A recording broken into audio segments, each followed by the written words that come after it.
Edification Sikar में आपका स्वागत है। आज हम यूरोपीय इतिहास के सबसे आकर्षक अध्यायों में से एक में गोता लगा रहे हैं, जर्मनी, इटली का एकीकरण और ग्रेट ब्रिटेन का गठन।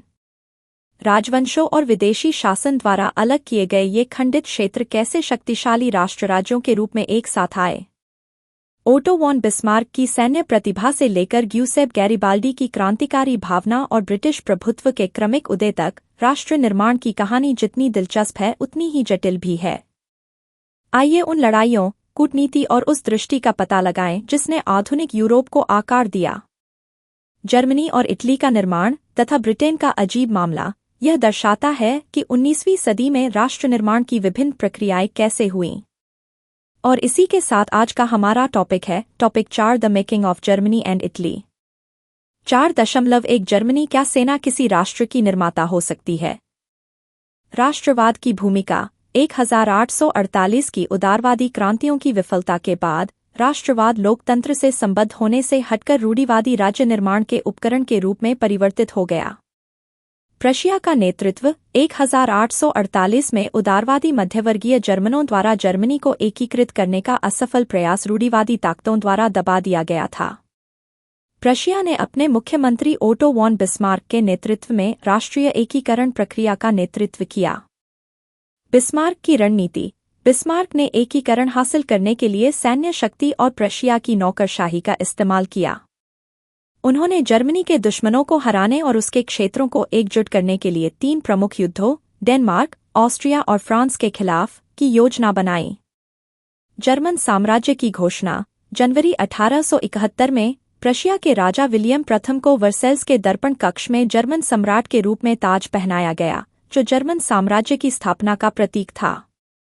प्रशियाई प्रभुत्व। नए जर्मन राज्य ने मुद्रा, बैंकिंग, कानूनी और न्यायिक प्रथाओं जैसी राष्ट्रीय प्रणालियों के आधुनिकीकरण पर जोर दिया, जो प्रशियाई मानकों पर आधारित थे, जो एकीकरण प्रक्रिया में प्रशियाई शक्ति के प्रभुत्व को दर्शाता है।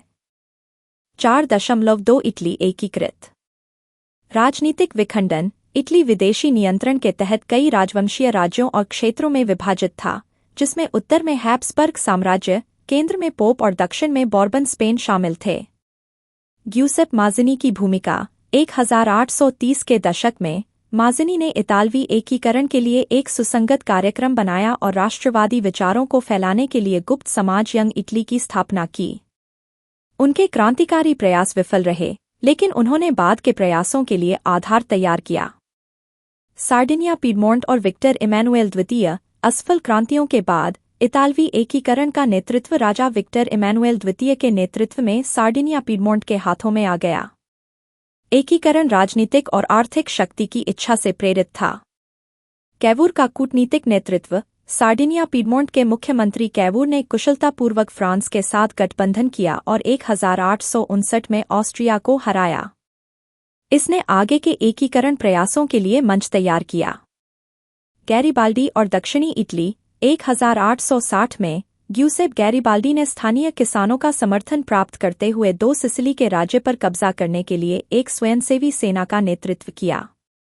विक्टर इमैनुएल द्वितीय को 1861 में एकीकृत इटली का राजा घोषित किया गया। सीमित राष्ट्रीय जागरूकता। एकीकरण के बावजूद इतालवी आबादी का अधिकांश हिस्सा उदार राष्ट्रवादी विचारों से अनभिज्ञ था, और कई किसानों का तो यह भी मानना था कि ला तालिया का तात्पर्य विक्टर इमैनुएल की पत्नी से था। 4.3 ब्रिटेन का अजीब मामला। क्रमिक राष्ट्र निर्माण। जर्मनी और इटली में हुई नाटकीय क्रांतियों के विपरीत ब्रिटेन का राष्ट्र निर्माण एक धीमी और सुनियोजित प्रक्रिया थी जो सदियों तक चली। इंग्लैंड का बढ़ता प्रभुत्व। 18वीं शताब्दी से पहले ब्रिटेन एक एकीकृत राष्ट्र के रूप में अस्तित्व में नहीं था।